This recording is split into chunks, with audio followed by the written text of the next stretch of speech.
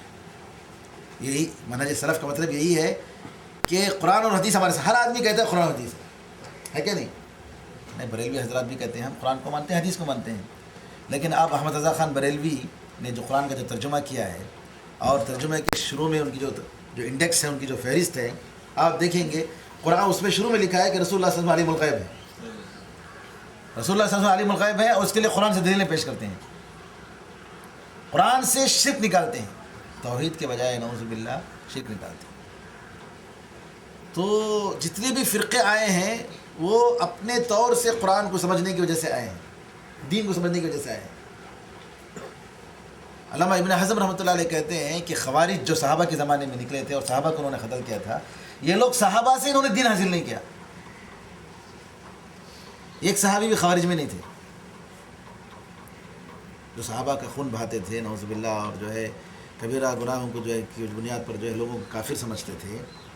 تو نعوذ باللہ ایسے لوگ کیوں؟ اس وجہ سے کہ انہوں نے جو ہے صحابہ سے دین کو حاصل نہیں کیا. تو آج کل ایک ہوا چل رہی ہے آج کل انٹرنیٹ کے زمانے میں کہ ہر آدمی جو ہے دین کو جو ہے اپنے تو میرے پاس کتاب ہے، میں اس کے ذریعے سمجھ رہا ہوں، دین کو سمجھ رہا ہوں، یا انٹرنیٹ سے مسائل معلوم کر لے رہا ہوں،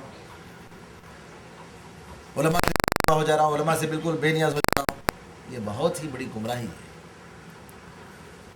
ہمارا جو دین ہے نبی کریم صلی اللہ علیہ وسلم نے جبریل امین سے سیکھا، جبریل امین نے اللہ سے سیکھا، صحابہ نے رسول اللہ سے سیکھا، تابعین نے صحابہ سے سیکھا. تو یہ پایا